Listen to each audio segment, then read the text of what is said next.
Hello friends, welcome to today சமையல். இன்னைக்கு நம்ம டுடே சமையல் பற்றி பார்க்க போகிறது கிடையாது. வல்லாரைக்கீரை செடி மற்றும் வெந்தயக்கீரை செடியை எப்படி வீட்டிலே ரொம்ப எளிமையான முறையில் வளர்க்கலான்ற டிப்ஸ் தான் பார்க்க போகிறோம்.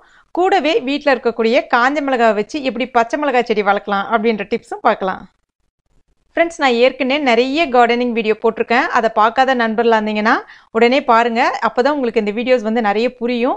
அதுக்கப்புறம் இந்த சேனலை நீங்கள் சப்ஸ்கிரைப் பண்ணாத நண்பர்களாக இருந்தீங்கன்னா உடனே இந்த வீடியோக்கு கீழே இருக்கக்கூடிய ரெட் கலர் சப்ஸ்கிரைப் ப்ரெஸ் பண்ணி சப்ஸ்கிரைப் பண்ணிங்க. கூடவே மறக்காமல் அந்த பெல் நோட்டிஃபிகேஷன் சிம்லேயே ப்ரெஸ் பண்ணிங்க. அப்போ தான் நான் டெய்லியும் அப்டேட் பண்ணுற ஒவ்வொரு நியூ வீடியோஸும் உங்களுக்கு ஈஸியாக நோட்டிஃபிகேஷனாக வந்து நீங்கள் பார்க்க முடியும். இப்போ நம்ம டிப்ஸ் பார்க்க ஆரம்பிச்சிடலாம். முதல்ல நம்ம செடி வைக்கிறதுக்கு மண் ரெடி பண்ணணும்.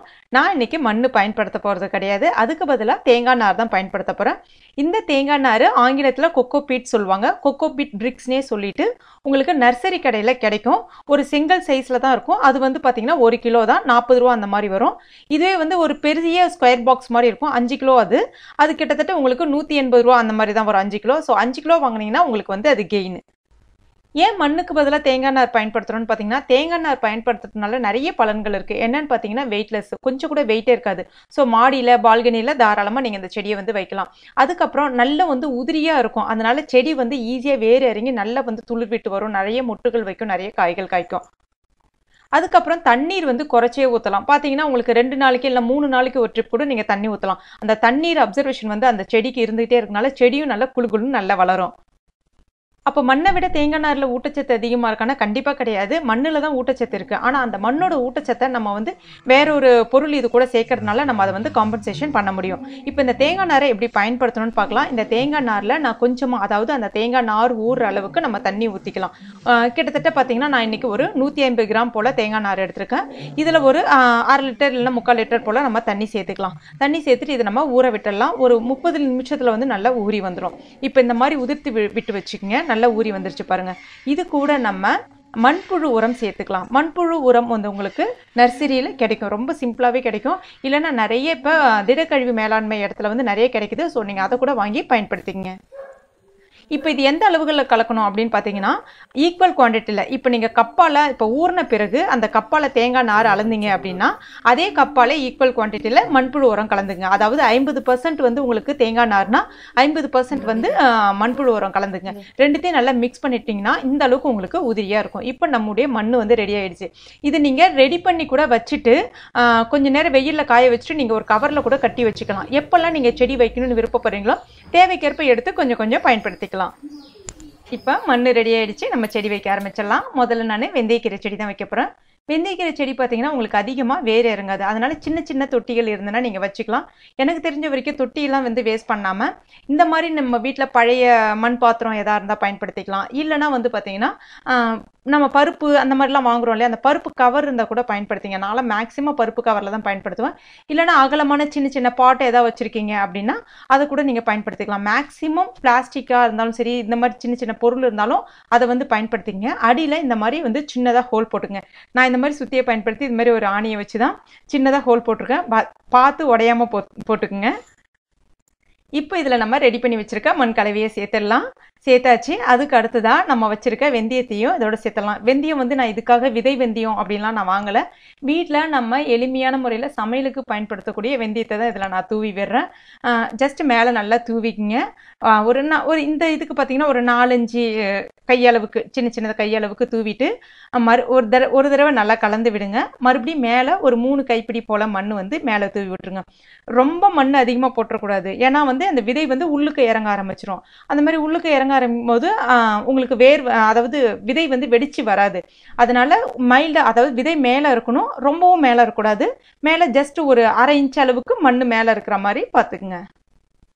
இப்போ இது ரெடி ஆயிடுச்சு. இது இருக்கட்டும். அதுக்கு அடுத்துதான் நம்ம காஞ்ச மிளகாய் வீட்டில் இருக்கக்கூடிய காஞ்ச மிளகாவே பயன்படுத்திங்க. ஆனால் மிளகாய் வந்து பார்த்தீங்கன்னா கொஞ்சம் நல்லா காரசாரமாக இருக்கக்கூடிய மிளகாவாக பார்த்து எடுத்துக்கங்க. நீங்கள் நீட்டு மிளகாய் இருந்தால் கூட பயன்படுத்திக்கலாம். நான் இன்றைக்கி குண்டு மிளகாய் தான் பயன்படுத்துகிறேன். அதனுடைய விதைகளும் இதே மண் தான் நான் பயன்படுத்தியிருக்கேன். நான் இந்த மாதிரி ஒரு கவர் தான் எடுத்திருக்கேன். கவர் கடியில் ஒரு சின்னதாக ஒரு ஹோல் ஒன்று போட்டுருங்க, அந்த நீர் இறங்கிறதுக்காக. இல்லைனா வந்து விதை வந்து அழுகிடும். இப்போ வந்து அந்த விதையை வந்து லைட்டாக தூவிக்கலாம். தூவிட்டு அதே மாதிரி தான் வெந்தயம் செடி போட்ட மாதிரி தான் மேலே வந்து மண்ணை கொஞ்சம் லைட்டாக வந்து ஸ்ப்ரெட் பண்ணி விடுங்க. இப்போ இதில் முக்கியமாக தண்ணி எப்படி தெளிக்கணும் அப்படின்றது ரொம்ப ரொம்ப முக்கியம். தண்ணி வந்து பார்த்தீங்கன்னா ஜஸ்ட் ஒரு கிளாஸ் தண்ணி எடுக்கிறீங்கன்னா அதில் ஒரு 1/4 கிளாஸ் தண்ணி அளவுக்கு மட்டும் மேலே அப்படியே ஸ்ப்ரிங்கிள், அதாவது ஜஸ்ட் அப்படியே பூவா தூண மாதிரி தூவி விடுங்க, அவ்வளோதான். ஜஸ்ட் கொஞ்சம் கொஞ்சமாக மட்டும் அப்படியே தூவி விடுங்க. டெய்லி தூவணுமான அவசியமே கிடையாது. இன்னைக்கு இதை தண்ணி தெளிக்கிறீங்க அப்படின்னா ஒரு நாள் விட்டுருங்க, மறுநாள் தண்ணி தெளிங்க. அந்த இது வைக்கிறதுக்கு கண்டிப்பாக வெயில் தேவையான கண்டிப்பாக கிடையாது, வெயில் எதுவுமே தேவைப்படாது இதுக்கு. உங்களுக்கு கரெக்டாக வந்து ஒரு 10 நாளில் செடி வந்து விதை வெடித்து வர ஆரம்பிச்சிடும். கரெக்டாக ஒரு நாள் விட்டு ஒரு நாள் தண்ணி விடுங்க, ரொம்ப அதிகமாக விடாதீங்க. நீங்கள் பால்கனி அந்த மாதிரி ஒரு நிழல் பகுதியில் கூட வைக்கலாம், அழகாக விதை வந்து முளைத்து வர ஆரம்பிச்சிடும். இப்போ பாருங்கள் 3வது நாள் வெந்தயக்கீரை வந்து ஜஸ்ட் அந்த எல்லாமே கிளம்பி வந்திருக்கு. இதே மாதிரி தண்ணி ஸ்ப்ரிங்கிள் பண்ணி விடுங்க, ஒரு நாள் விட்டு ஒரு நாள் பண்ணலாம்.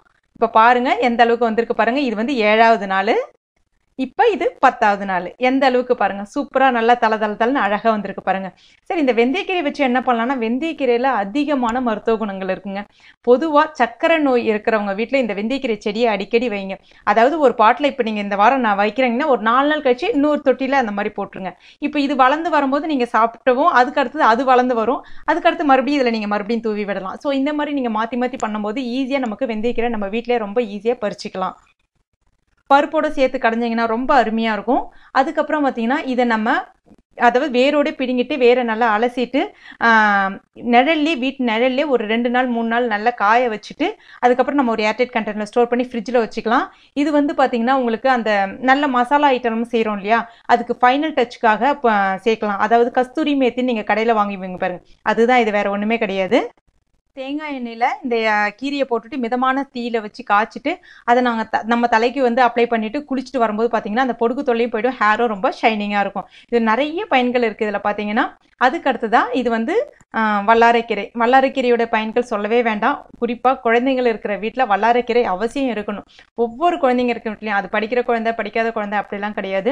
ஏன்னா டெய்லியுமே ஒரு வல்லாரைக்கீரை அந்த குழந்தைங்களுக்கு கொடுக்கும்பொழுது பார்த்தீங்கன்னா அந்த குழந்தையோட மூளை வளர்ச்சி வந்து அதிகரிக்கும்.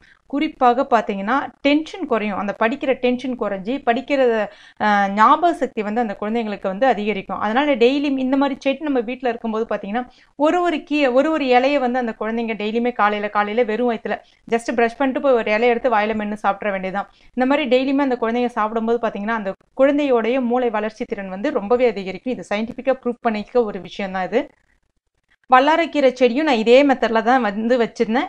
எப்படின்னா ஜஸ்ட் உங்களுக்கு ஒரு வேர் மட்டும்தான் இருக்கும். நர்சரியிலையும் உங்களுக்கு இந்த செடி வந்து கிடைக்கிது. மண் வந்து இதே மெத்தடில் தான் ப்ரிப்பேர் பண்ணணும். வச்சுட்டு நீங்கள் ஒரு நாள் விட்டு ஒரு நாள் மட்டும் தண்ணி தெளிச்சுட்டே வாங்க. வல்லாரைக்கீரை வந்து வெயில் இருக்கணுன்ற அவசியம் கிடையாது, பால்கனிலையும் வைக்கலாம், ரொம்ப நிழல் பகுதியிலேயே இது தாராளமாக வளரும். அதுக்கப்புறம் பார்த்தீங்கன்னா சப்போஸ் உங்களுக்கு நர்சரியில் கிடைக்கல, யாரோ ஃப்ரெண்டு வீட்டில் இருக்குது அப்படின்னா கூட நீங்கள் இது ஈஸியாக வந்து பிடுங்கிட்டு வந்து வளர்க்கலாம். அது ஜஸ்ட் ஒரு இலைக்கும் கீழேயுமே ஒரு வேர் இருக்கும். இப்போ பாருங்கள், நான் பிடுங்கி காட்டுறேன் பாருங்கள், அதை பாருங்கள் எப்படி இருக்குது பாருங்கள். இது அப்படியே நம்ம சைடில் 2 வேர் இருக்கு இல்லையா, சைடில் அப்படியே படுக்க வச்ச மாதிரி வச்சுட்டு அப்படியே மண்ணை லைட்டாக மேலே தூவி விட்டு நம்ம வந்து செடி வைக்கலாம். ரொம்ப ரொம்ப அருமையாக சீக்கிரம் ஃபாஸ்ட்டாக வளரும். இந்த செடி வச்சு கரெக்டாக 15 நாள் தான் ஆகுது. எந்த அளவுக்கு அழகாக நல்லா தளன்னு வளர்ந்துருக்கு பாருங்கள். அதுமாதிரி பச்சை மிளகாய் செடியும் நல்லா வளர்ந்துருக்கு. இதை நம்ம அப்படியே அதே இதிலே வைக்க போகிறது கிடையாது, வேறு தொட்டிக்கு வந்து நம்ம மாற்றணும், இன்னும் கொஞ்சம் வளரணும். அதை நம்ம வேறு ஒரு வீடியோவில் பார்க்கலாம். நிறைய கீரை வகைகளும் போட்டிருக்கேன், அதோட சேர்த்து அதை நம்ம பார்க்கலாம். நான் சொன்ன தகவல்கள் எல்லாமே உங்களுக்கு பயனுள்ளதாக இருந்திருக்கும் நம்புறேன். பயனுள்ளதாக இருந்துச்சுன்னா மறக்காம இந்த வீடியோவை லைக் பண்ணுங்க, ஷேர் பண்ணுங்க, மறக்காம கமெண்ட் பண்ணுங்க. மேலும் இது போன்ற பயனுள்ள தகவலுக்கு நம்ம சேனலை இது வரைக்கும் நீங்க சப்ஸ்கிரைப் பண்ணாத நண்பர்களாக இருந்தீங்கன்னா உடனே சப்ஸ்கிரைப் பண்ணிங்க, மறக்காம அந்த பெல் நோட்டிஃபிகேஷன் சிம்னி ப்ரெஸ் பண்ணிங்க. தேங்க்யூ.